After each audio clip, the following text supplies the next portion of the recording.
When I married into the British aristocracy, it was the start of a wonderfully exciting journey. But it was also a little daunting. I became a Viscountess, and for an American girl from a small town outside Chicago, that was quite a shock. I live with my husband Luke, heir to the Earl of Sandwich, and our family at Mapperton House in Dorset. Living in a place like this is a joy, but also a challenge. And every day we're aware that we're preserving a very special part of Britain's heritage.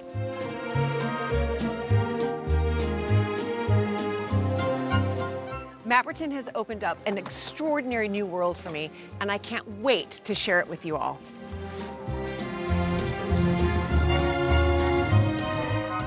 So if you love castles and manors and stately homes as much as I do, please join this American Viscountess as I journey into the British countryside in search of some of Britain's finest historic houses.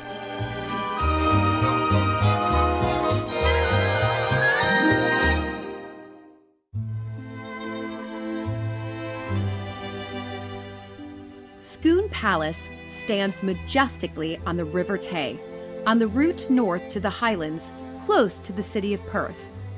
In 1803, the medieval house was transformed into the splendid Gothic palace we see today. Scone is one of the most historic sites in Scotland and welcomes over 100,000 visitors each year. For over 400 years, Scone Palace has been the family home to the Earls of Mansfield. Hello, good to see you.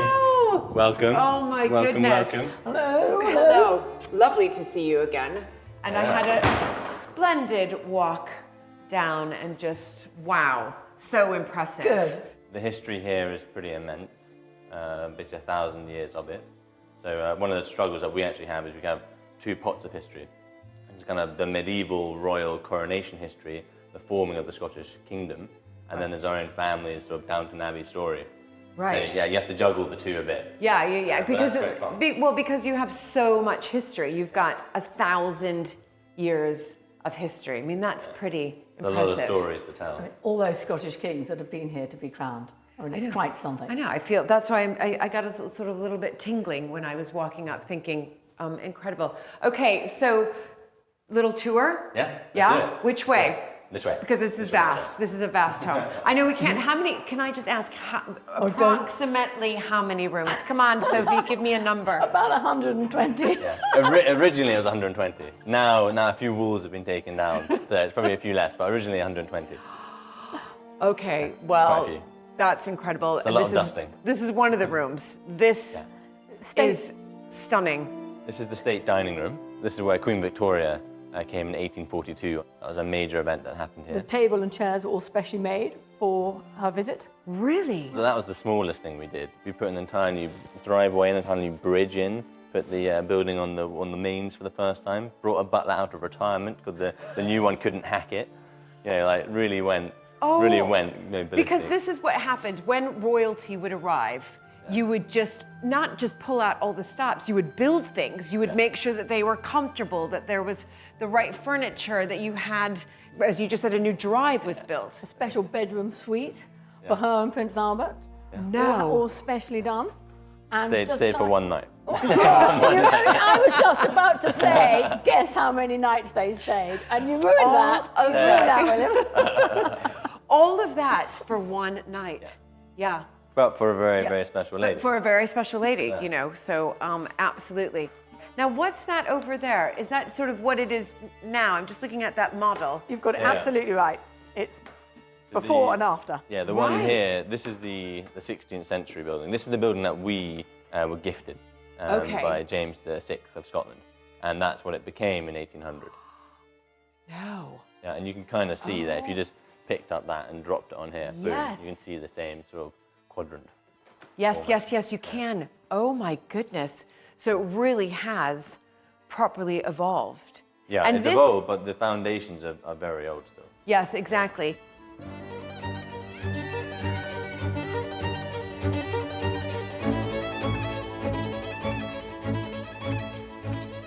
Originally, Scone was a religious site, Right. And a kind of a site of power, similar to Westminster, essentially. Right. So where kings were crowned, where parliaments were held. In fact, the first recorded parliament in Scottish history was held here. The reason why it's a palace is because originally it was an early Christian church, and a monastery, and an abbey. Right. When you have an abbey, you have an abbot, and the abbot lives in the abbot's palace. Okay. So their name is a relic of that. Okay. Right. We came along post-Reformation in 1605, 1607. Right. That period. And it was this guy that did it.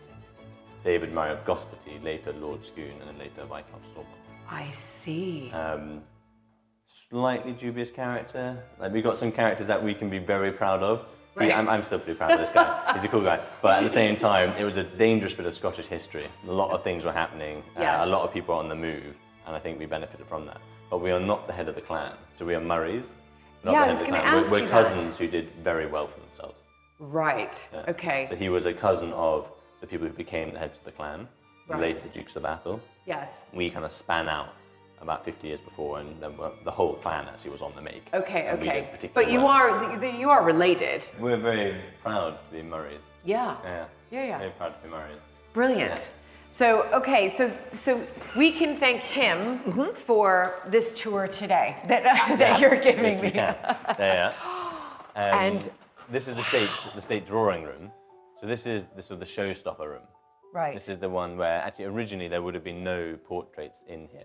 So this Okay. is, you can see here this sort of now slightly dilapidated, it's on the long list of things to do. Right. Silks.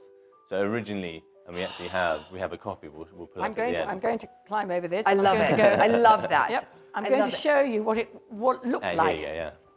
So this was this kind of, think of it as like a Victorian disco. Okay. Yeah. Yes. This would have, because all these silks would have been in this wonderful blue and gold. No. This And is in the candlelight, it would have all been shimmering away. It would have been this bright. Yeah. Oh. This is This is an original piece which was Yes. kept in a drawer. Kept in a drawer, and then wow. Yeah. We're hoping to take sort of about 10% from everybody's tickets and put it into the silk drawing room fund. Right. Yes. Build up enough money to be able to restore this room. Yes. And it's going to be a massive amount of money. Yeah, of course. Well, of course it would be.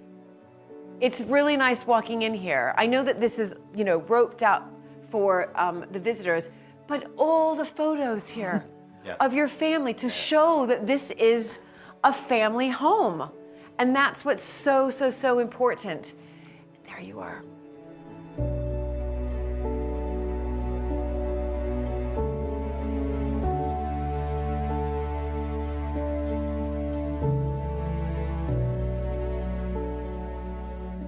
Quick name drop. Yes. This desk was given to the second Earl of Mansfield by Marie Antoinette. They were busy mates in Paris. He was the British ambassador there, and she referred to him as the Le Bel Anglais, which is pretty good going for a Scotsman, especially as I'll it was say. just before the American War of Independence, when basically the British and French were already fighting each other. Of course. So he was one of the major players in our family history. Oh, and she gifted him wonderful. that table. It's beautiful. And when it was new, the leaves and the flowers would have been vibrant greens Yes. and coloured, and it would have all just Yeah, been yeah. like a painting. But it's all faded with sunlight over the With years. time, sunlight, yes. But it's still here. It's still here. Which is brilliant.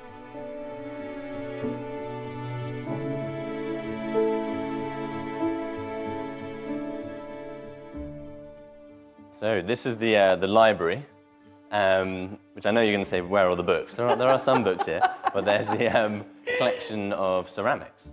I mean, it's absolutely beautiful. And in particular, here, the big painting over the fireplace is the first Earl of Mansfield. So there was David Murray who put us on the map. Yes. We then actually had a pretty rough time for about 100 years, primarily because we backed the Stuarts, who became the Jacobites. Yes, yes. And we were there, we were very, very loyal to them. Too many times, and we were fined, we were jailed, we were fined again. It was not good. So when this guy was born in 1785, the palace was in a massive state of disrepair. And he basically had a good name, and he had a good education in the grammar school in Perth, but basically that was it. Okay. And he himself had this incredible trailblazing career in England, then Britain, as a judge, as a lawyer and then a judge. And he became... So he the brought Lord- in money. Yeah. Yeah. Yeah, he became Lord Chief Justice, the longest serving in history, and Right. was said to be the second most powerful man in the British Empire, second to the king. The king. Yeah. Yes. An incredible individual. Right. Yeah. And his legacy is still very active today because he essentially reformed British common law Right. at a time when the empire was growing. So a lot of your own law in the States, especially the commercial law, is all based on his work. Wow. So he's referenced about 24 times a year in Congress. Oh my goodness. Wow. Yeah, it's pretty cool. Yeah, that is really cool.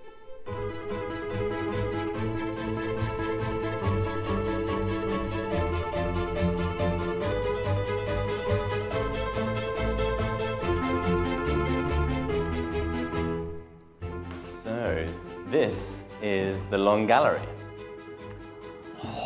It sure is. Lives up to its name. How long? How long? I think it's 180. I thought it was 150, but you're probably right with that. I haven't counted recently. And it was the longest room in Scotland, but it is no longer since they built a longer room at Holyrood Palace. Okay, so you're second. Well, That's second. okay. Still, you still Second to royalty. That's right. Exactly. That's all right. Thinking of that. Many important events took place in here. Charles II processed down here before going out to have his coronation. That's pretty cool. Oh my gosh. Right, so here's my fun fact about that. So Charles II processed down here because of our forebear, the first Earl of Sandwich. Did you know that Edward Montagu was sent on a secret mission to bring Charles II back from exile and crown him? That's and amazing. that was Edward Montagu, and that was why our ancestor was given the title Earl of Sandwich, because at that time Sandwich was a great naval port. So there you go.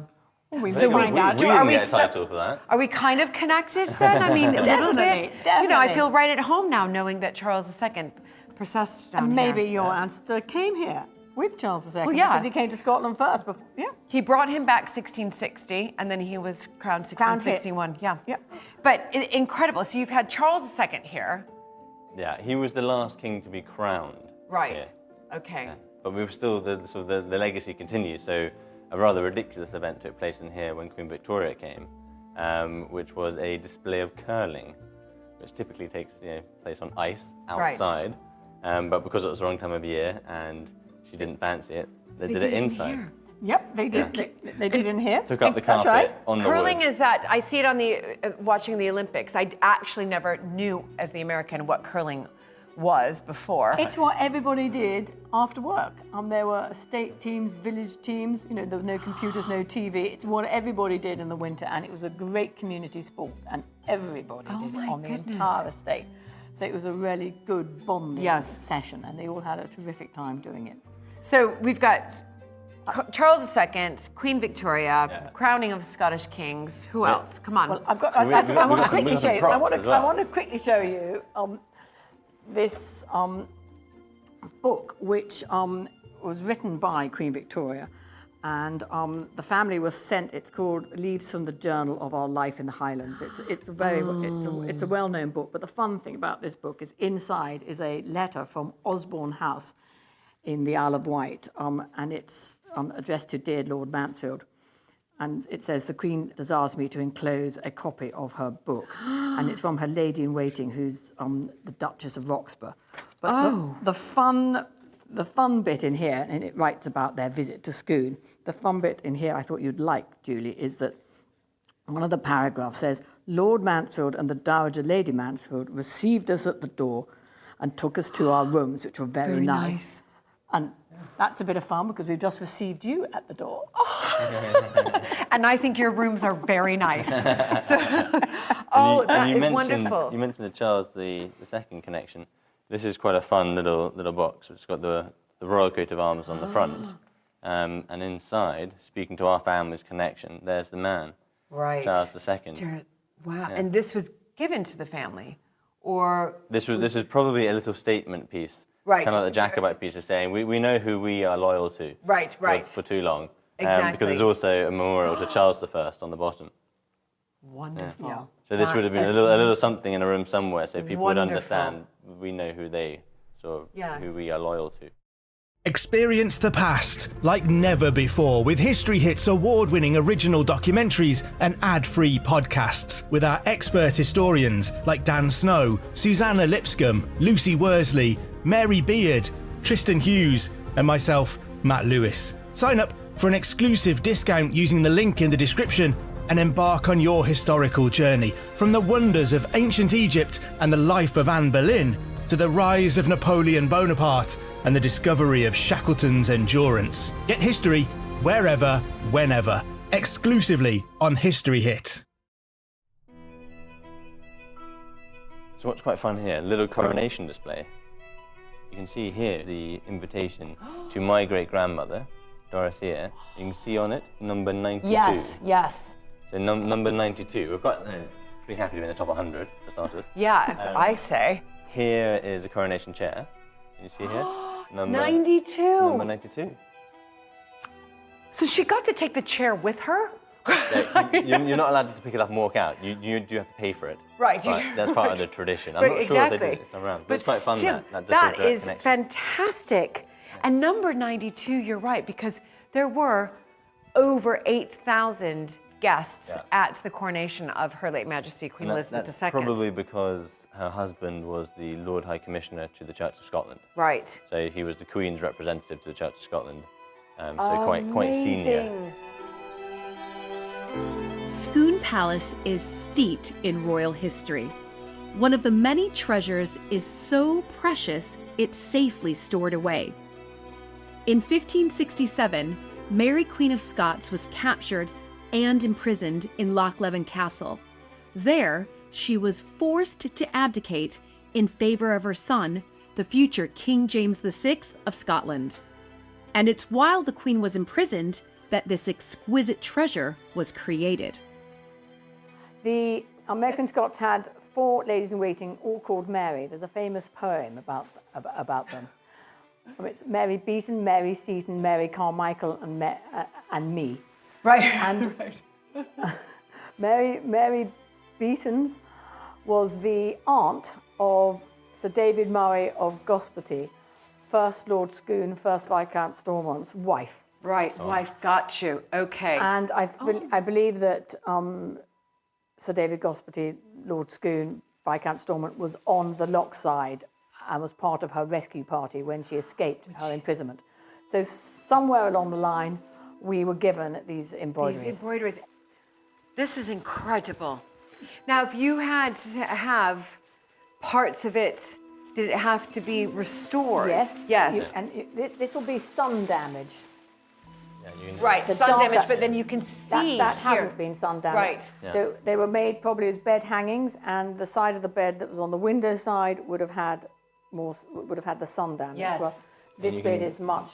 You can see here the little S motif for Stuart. Oh my. Yes, and then a wonderful collection, probably, of the plants and the bugs, the insects that they could see in the gardens at Loch Leven. So a lovely thistle here, apple, and there are some fun, maybe not on this piece, but there are raspberries, strawberries. Look at and a little. Yeah, you can see raspberry. See. Yes, And yes, they've got yes, strawberries. raspberries, yes. Oh, Another wonderful thing here. this is How they would have done extraordinary. it, they would have done the individual designs on linen, and Okay. then they would have been cut out and they would have been put on the velvet. In order to stitch it onto the velvet, they'd have used gold thread to cover up the edges and Right. to secure it to the velvet. And you can see the gold thread Yes. round it all. It's exquisite. So what, now that this has been, it's back, it's restored, what's your plan with this? What would be lovely would be able to get some display cases so that our visitors would actually be able to get up close and look at them. Yeah. Obviously, we'd have to be very careful about the sunlight. Yes. Shall we open up the other box and then we can have a look at what's in Yes. that one? You can see it might be. The complete bed hanging is an astonishing survival. The intricate designs of each piece beautifully worked. Hopefully I've not got it upside down. Let's see. Yeah, Oh, upside wow, down. wow. That's the back Right, of it. but that's quite interesting to see that, actually. it's really Yeah, interesting you can see there's to see. the outline of Yes, whatever and then the plant is. thread, is that the gold thread that would be outlining of that? Or what do you think? No, that isn't. That's just tacking it. That's Right, tacking the tacking it, design. okay. That's just tacking the design on. Let's have a little. This is wonderful to see that, though. Oh my goodness. It's quite damaged, that's some of that. Yeah, But you can yeah. see different animals appearing Yeah, all look the at way that along. centipede type Yes. thing. But look at this. This color is still rather rich there compared to. Yes. Yeah. Wonderful. You can flip it over if you want. We can keep going. Oh my goodness.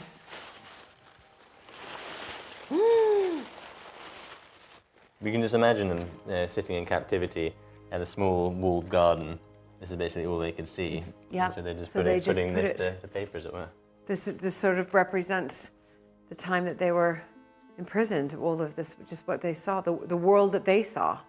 Incredible. What a treat.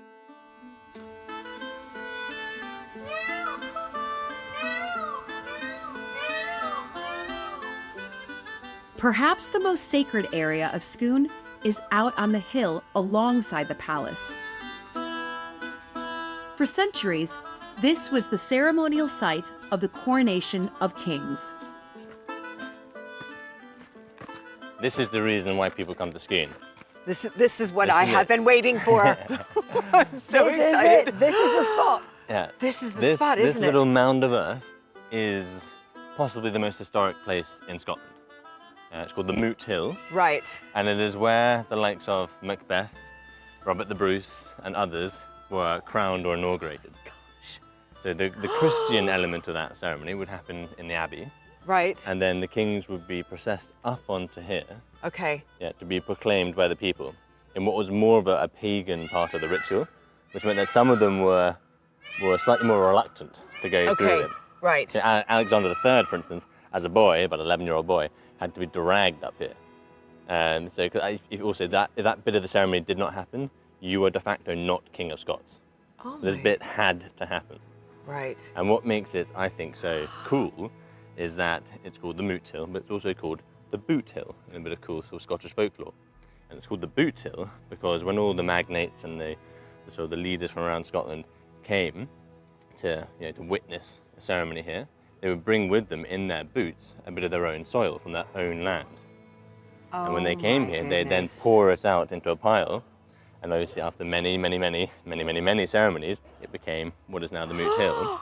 But that meant that when your Macbeth or whoever it was came up here and trod on that pile, he was standing on a little bit of hill, a little bit of land that represented all of Scotland. All of Scotland. And making right. his vows to the Scottish people and everything else. How Pretty cool. It's very, very cool. Pretty And cool. I'm able to sort of look all around, as you mentioned before, sort of Robert the Bruce, but then of course Charles II. Yeah. Kenneth MacAlpine, often called the first King of Scots. Oh my goodness. Yeah.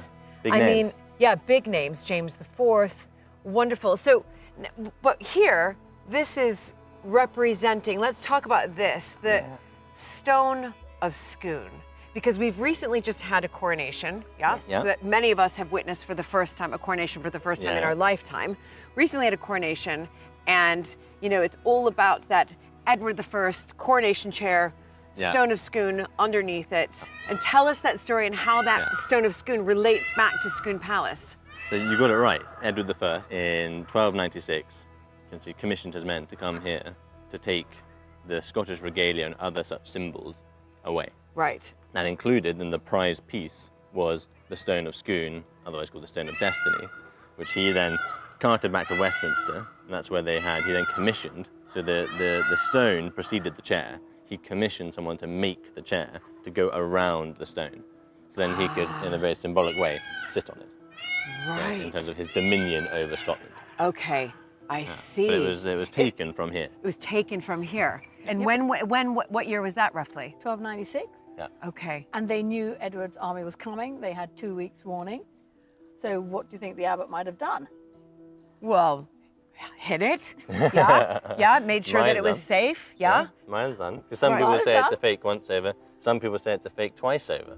Okay. Because a bunch of students pinched it back in 1950, 1951 from the Abbey. Great story. And eventually they returned it, or maybe not it. I see. So technically, it's been taken twice. Been taken twice, at least. Taken twice. But we do think that the Stone of Scone that King Charles III sat upon on May the 6th, 2023, was the real one. Is that right? It is clear that the stone that was taken from here, whether it was fake or otherwise, was the one that appeared in the coronation. So the one that was used in the successive coronations from anywhere, was the one that was used in the coronation. Okay, fantastic. Whether there's another one hidden away somewhere, who knows? Who knows? So fascinating. But what I find most fascinating about it is it's made of local sandstone. So Kenneth MacAlpine bringing it here doesn't really make sense. But what I think is really interesting about that is that someone felt the need, one of these kings felt the need, somewhere between 840 and before Edward I pinched it, to introduce the idea of the stone being really very important. Okay. And that coronations, you could not be crowned king. You were not the king unless you sat on that stone and were proclaimed. So someone felt the need, and there's like this great act of kingship, making nation building, ritualization. They felt that they needed to do that. To do that. That's what I think is most interesting about it. Yes, no, you're absolutely right. You're absolutely right. So we're here on Moot Hill. Yep. And then, but that is in front of, what am I seeing here? So this is the family chapel, and it is the last remaining element of the abbey. Okay. So and the abbey was a really very large edifice, about the same size as the palace. Oh my goodness. But stretching over here like that. Right. And that's where obviously the Christian element of the coronation would happen, and where a few people, like actually Robert II of Scotland, was buried somewhere here. We don't know where, which is annoying. But we'll find out someday. I'm sure you will. Obviously, John Knox then came along in the Reformation. That didn't go so well. The abbey kind of lingered on for a bit, but was then taken down, and the last remaining bit was moved up here. Okay. And that became our family chapel, and the family crypt is below. Down below. No, can we go in? Yep. Yeah, we let's go can, and have a look. yeah. And what does this date back to? What I'm seeing here? So what you're seeing here is a 17th century Fantastic. restoration of what was a transept, a side chapel, Okay. and that was then moved up here. Right. Lovely.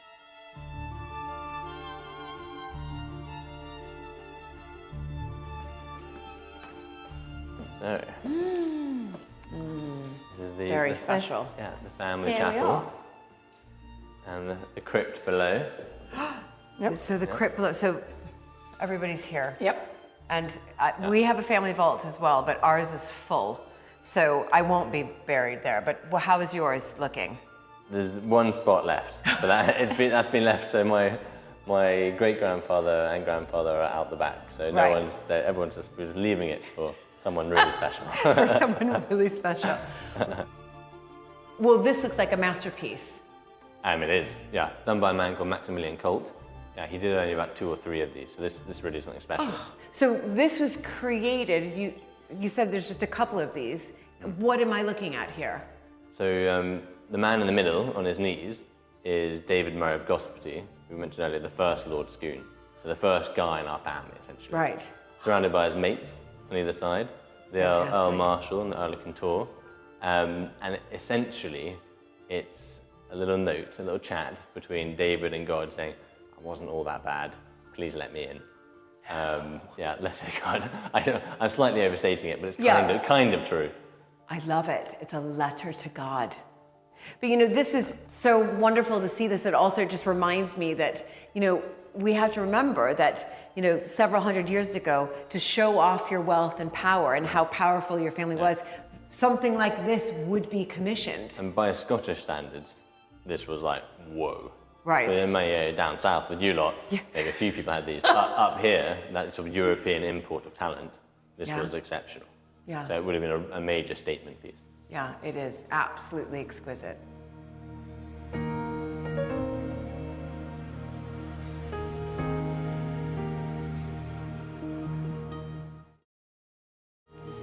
Moot Hill isn't the only feature in the landscape at Scone, which has grown in remembrance of royal occasions.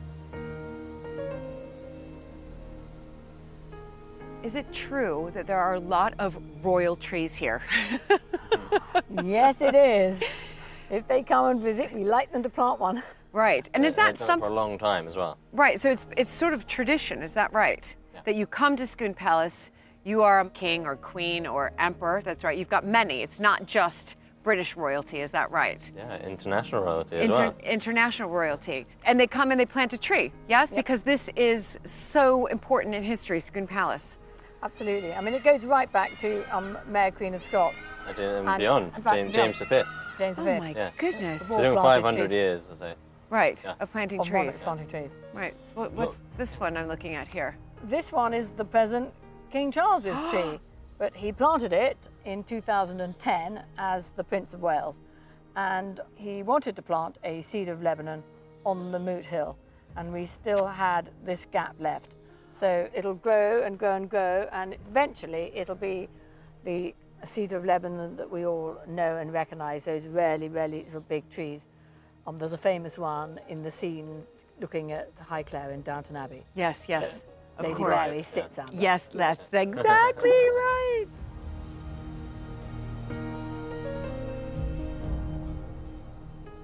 And so this is the James V tree.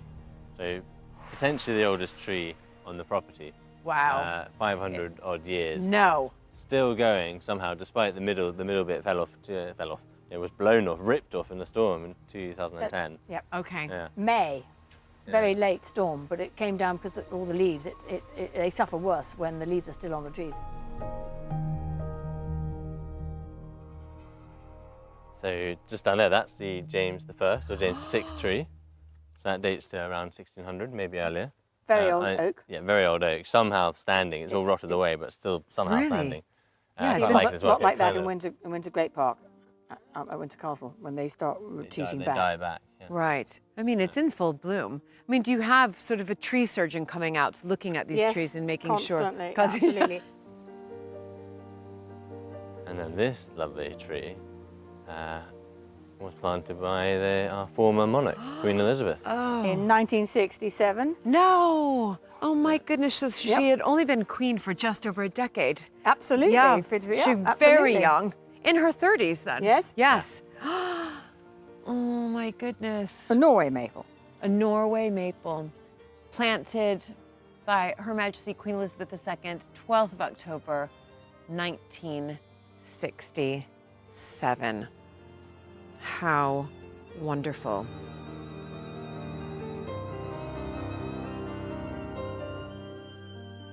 This is the second tree planted by Queen Elizabeth. 2012, her Jubilee year.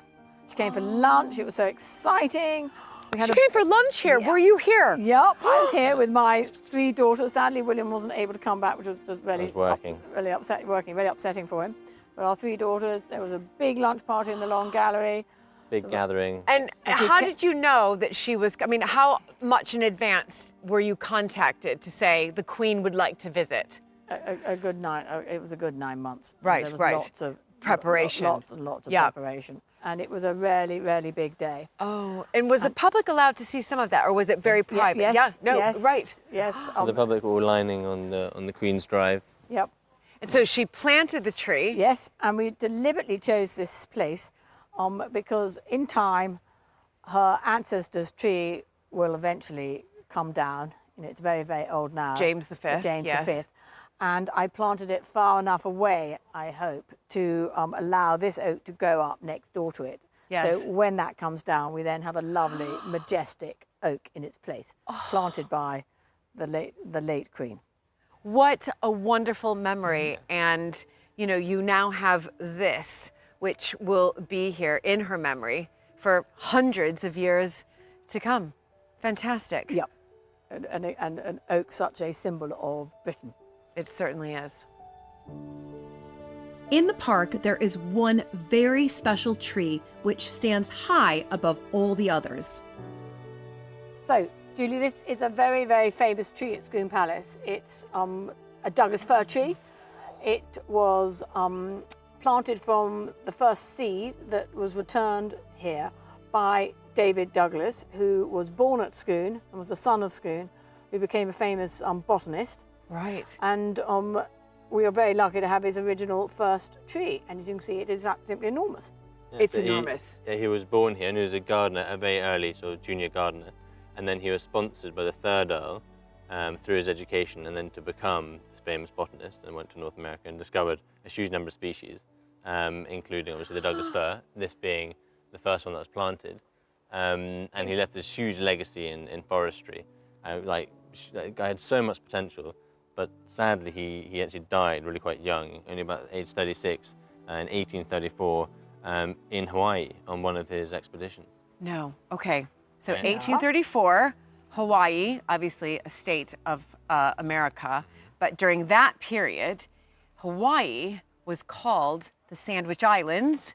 Get this? Because the 4th Earl of Sandwich, our ancestor, was a patron sponsor of Captain Cook, who then discovered Hawaii, and then called it, of course, after his sponsor, the Sandwich Islands. Yes. What a coincidence. Yes. Yeah. That's And a massive Captain coincidence. Cook also died in Hawaii as well. Well, Sandwich No. Islands. Yes.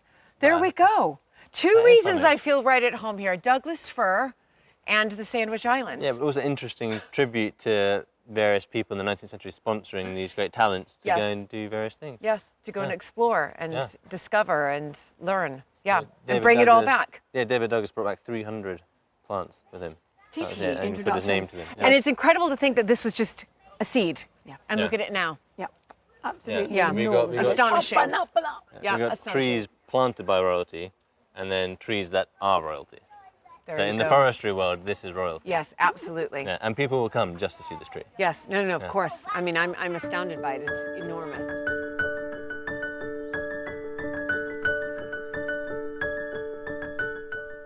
In the private apartments of the palace, Sophie and William share their insights of maintaining and managing a historic home on the scale of Scone Palace over a lovely cup of tea and We're going to have a scone at Scone. Scone, Scone, Scone or Scone. at Scone. We're Scone people. Oh, definitely. But there are quite a lot of people who are Scone people. And yeah, it's all a bit confusing, and it's quite geographic. Yes. I think it might be to do with the Vikings, actually. Oh my gosh, Yeah. I won't even try to pronounce it. I'm sure I would. I think every time I've tried to say a scone, my husband says that I butcher it. But was that all right? Yes, that's good. Is okay? Yeah. Yes, that's Right. okay. But we're at Scone, Yeah, I know. and a pet name for the place is Chateau Gâteau. Which is it's quite fun. Well, this is absolutely brilliant, everybody. Should I? Yep. And you've got- I put a little table out. I put a little table out for you. Okay, well done. Oh, Yep, lovely. little table out for you. And there. a fire. How wonderful. Well, this is a perfect way to sort of cheers to Scone Palace or Scone Palace or Scone Palace or no, I'm just kidding. Scone Palace, but perfect way. But you know what I'd love to chat to you both about is, you know, the reality around living in this history and being the custodians of this historic house, of the estates, but also making sure that this survives for future generations and maybe putting our own legacy or stamp on it. And the two of you together, mother and son, it's so lovely to see the both of you together. But Sophie, I know you've been here for how long have you been? I moved north in 1992. Yeah, right. And my parents-in-law moved out in 2010. Gosh, right. But you were active in the business here From since mid-90s. 96. Yeah. Right. Yeah, 1996. Yeah. And I took over the sort of the shop and the catering. Yeah. So And then- almost and then 30 the- years. And then the garden. Yeah. It's very interesting what happened here. A third son inherited when his two older brothers died. In 1900. In Right, 1900s. And he wasn't expecting it at all. Right. And you know, he started off life in a farmhouse, and he was in the army. And after the First World War, he moved out of Scone Palace and moved to a villa in Perth, and he sold the family's London house, which was Kenwood House. And my husband's grandparents, when they first married, lived first of all in the at Balborty, which is the home farm, and then they moved to another house. And it was their decision in the 50s to move back into the palace. So Right. the palace was empty except for during the war when it was requisitioned as a girls' school. It was empty from the 1920s to 50s. Oh my goodness. A long time. So when they decided to move back in the 50s, Yes. was there a lot of work that needed to be done? Massive, Yeah. you know, absolutely massive. Central heating, you know, electrics, you know, Yeah, everything and was done. we've lived with that for a long time. Yes. They did, we're lucky in ways. They did it to a really high quality. Yeah. So got copper wiring, which is still going strong Yes, now. I mean, they had to sell some of the best French furniture to achieve moving back in. And I mean, a lot of their friends thought that they were mad.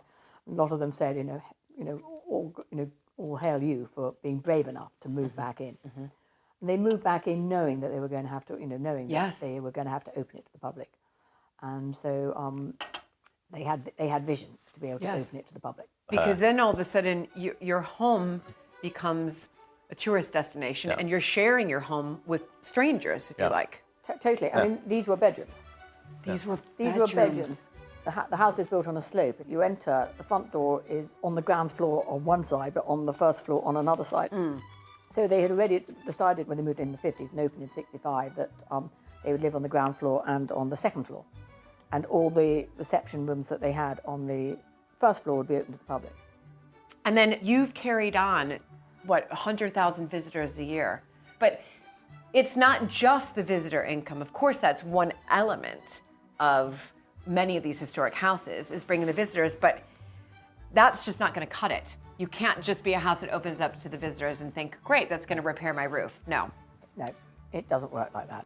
It's very difficult, and you have to decide which route you're going to go down. In the 60s and 70s, various people went down the safari park route. Yes. What one has to remember in Scotland is that the population isn't as big as it is down in England, so it's much more difficult. There's only 5 million people living in Scotland. Right. So We're much more reliant on the international market. Yes. Although we hope to Yes. make a shift there. We've got some development plans that will hopefully make us more of a local attraction as well as international. Right. Right. And whatever you do has got to be elegant and has got to survive, the 100-year plan. Yeah. I love that. That's so right. We're always talking about the 1 year, the 5 year, the 10-year plan, but it's the 100-year plan. Yeah. You want your great-grandchildren to be proud of, what you did 100 years ago. So what is your 100-year vision? Well, it's been long in the coming and a long wait, because it's all to do with where you live and what's going on locally.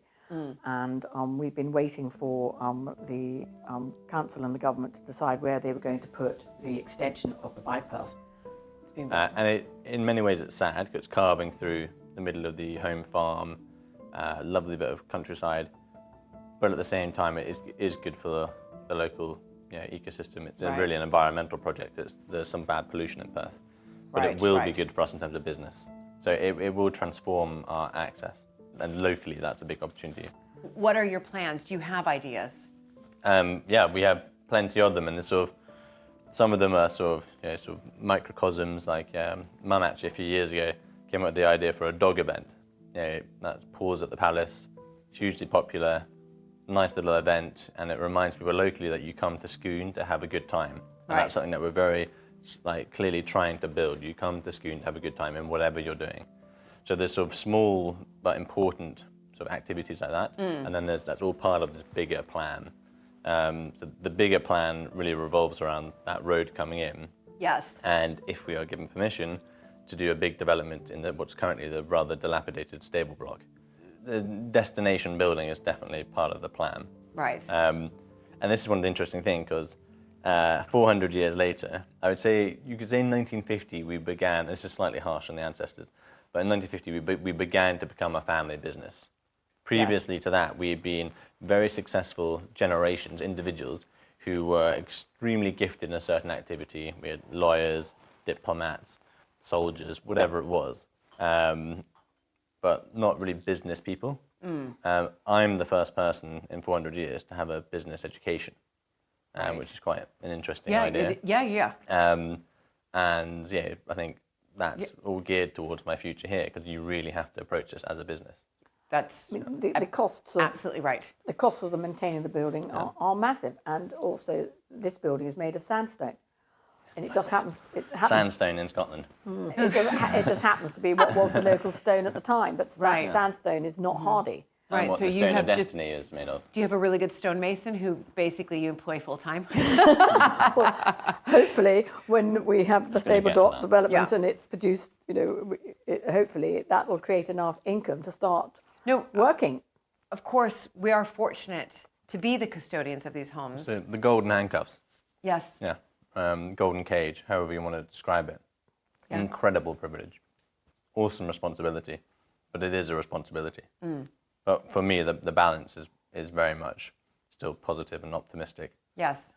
You've got a job to do, but it's a great privilege to be in our position. Yeah. Well, brilliant. Thank you both so much for just sitting down here.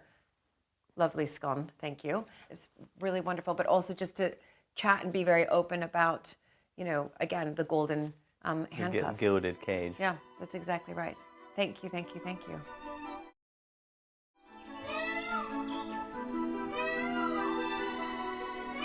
Fortified with tea and scones, time for some intrepid exploring. So now we're going to have a quick little trip up to the roof. Oh, Sorry, here. here it is. Fantastic. Here it is. So in we go. Mine just out. Okay. Coming up. Whoa. I thought you said we're going to the roof. This Yeah, looks we like have to get there. We have to get there attic. first. Another whole floor. Oh my goodness. Look at me. Please note the towels for the next leak. Oh, always have to have those on hand. That's for sure. Do you have any buckets, Sophie? Yeah. Here's the bucket. And here's a couple of really big buckets. There you go. Excellent. And Fantastic. this is where me being the first member of the family, I think, is over 6 foot for a long time is not helpful. Yes. Right, here we are. Okay. Up Steady as she the goes, Mum. turret. Right, here we Oh my are, goodness. Okay. having a little look round. Okay, here I come. Whoa. Whoa. You hear the peacock in the background. So this is, wow. I'm going around, 1 second. There we go. Woo! I'm gonna, Under. Under. Yeah, under. Much Under, safer go under. under. under. It's quite a Mary So- Poppins. Here we are. A Mary Poppins scene. It is. Oh my The goodness. rooftops. Oh my goodness. This is wonderful. So that was not what I expected going up on the roof. I'm just going to be perfectly honest with you. I've been on several roofs before of these historic houses, and yours is by far the most fun. That was the most fun. Incredible view. Where shall we start? Yeah. That's the Where Highland shall line. we start? Okay. That's the beginning of the Highlands. So there. that's the Highland line there, right? So what's really fun, how good's your Shakespeare? Oh, you're talking to the American, not that good. Okay, well, there's Macbeth. Yes. And in Macbeth, he's told that he won't be killed until a certain wood moves to Dunsinane Hill. Right. Yeah. Yes. Dunsinane Hill is just hidden here. But that is Burnham Hill and Burnham Wood over there. I do know that. And Okay, the last word of that play? was? Scone. Absolutely. Yes. The victor, thanks everyone. Thanks to all in one for coming here to see me crowned at Scone. Oh Curtain down. Macbeth. Yeah, End. Shakespeare's Macbeth. Yep. All right. Oh my goodness, I hope you promote that to your visitors. And trees here. Yes. Yeah, you got Queen Elizabeth just here. Fantastic. King of Sweden just here. Oh my goodness. But Yeah. what then the- spectacular views. The flag I can see is flying. Yes. Is it always Yeah. flying? Yes.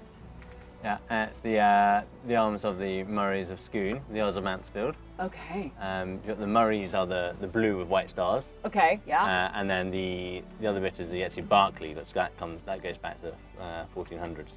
Oh my goodness. Well, this has been a real treat. Can I just whip up my phone real quick? Yeah, sure. And get a picture? Don't drop it. Yeah, no, I won't. Come Better on, have a everybody. selfie. Come on, everybody. Let's do it. Let's get that selfie. Let's turn it around. Okay, yeah. Sophie, Going in. this way. My glass is Let's get the turret in. So There it you looks go. like I'm on a real castle. Okay, ready? 1, 2, 3. Got it.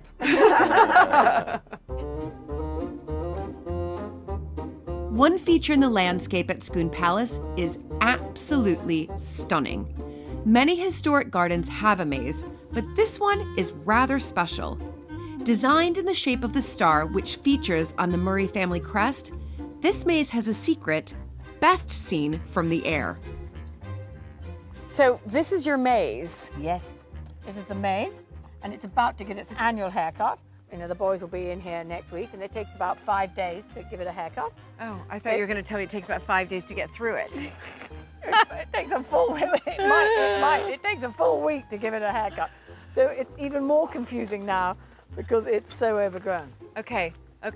It's designed in the shape of a Murray star.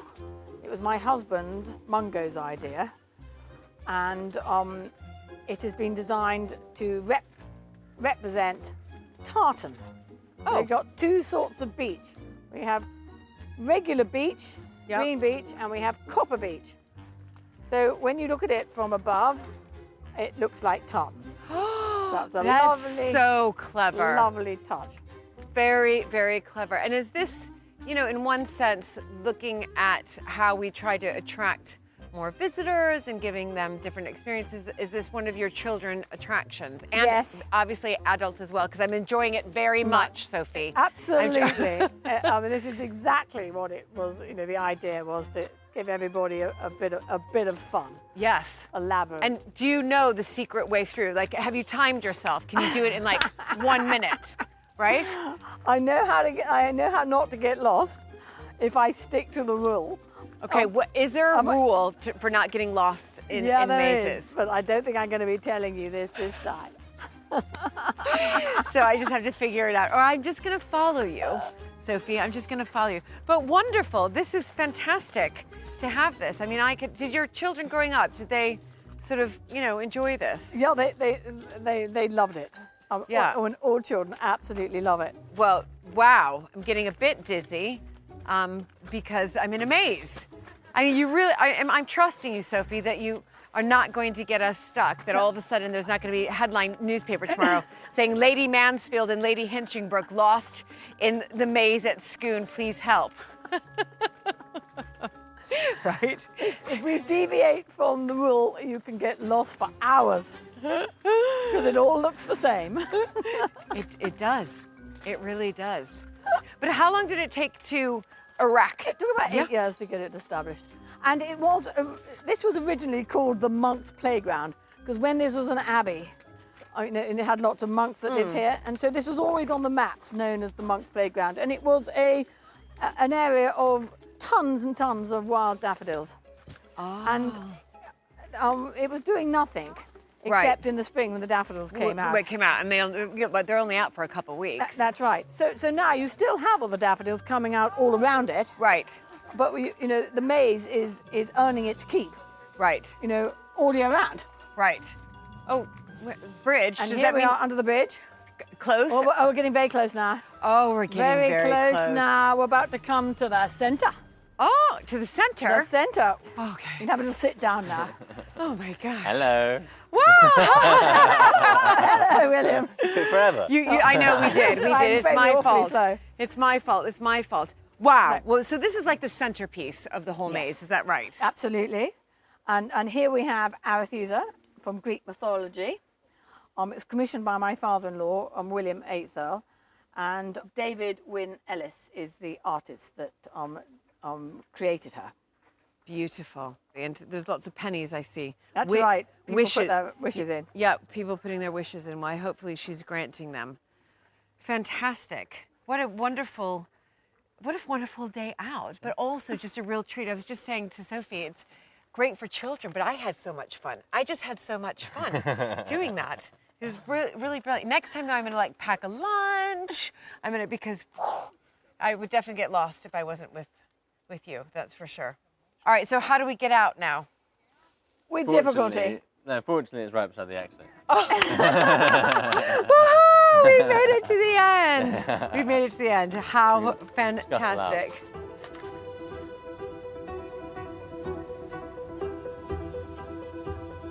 Soon visitors to Scone Palace will have the chance to enjoy not only the maze, but the new stable block development. Sophie and William explained their vision, and wow, it is going to be spectacular. Right, well, Here we are in the old stable block. A very traditional Yes. Scottish stable block, Absolutely. which has terrific potential for being converted in and loved and looked after. Our next big project. This is the big project. So obviously it was the stable block once upon a time. Are you using it for office space? Multi-purpose. Right now, and then the plan is thinking bigger. Yes. Yeah. Yeah. So there's some accommodation here now. The gardening team have used it historically. General storage, the maintenance team. But obviously, yeah, the plan moving forward is for it to be very different. Right. So what's the big vision here? I mean, this is, we talk about, when I meet with other historic house homeowners, it's always about sort of this legacy project. As you were saying, Sophie, for 100 years from now, you want this to be what? The big vision here is to have a larger, nicer cafe with a larger, nicer kitchen that can produce really good quality food using our produce from the walled garden. Right. To have a larger shop. Scone is a long, thin, rectagonal building, and the shop and the cafe are both long and thin. So it would give us an opportunity of having a much nicer space and a more economically sensible space. Right. To have a viable space to have a cafe and a shop. It's really the scale up and improve everything we do. Yeah. So in terms of tourism experience, ticketing, a new entrance, Yes. fully accessible for the local market as well as international market, food and retail hub. I mean, Yeah. this would be sensational. And then that means somebody like me, if I'm living locally, and let's say, okay, I've got young children or I've just dropped them off to school, I don't have to pay at the pay barrier to go into the palace or to enter. I could just come here, get my coffee, get my cake, get a little bit of lunch, meet my friends, and just enjoy a day out here with my friends. Yeah, we will be offering a membership scheme for Right. locals because part of the plan is to put a really exciting outdoor venture playground in.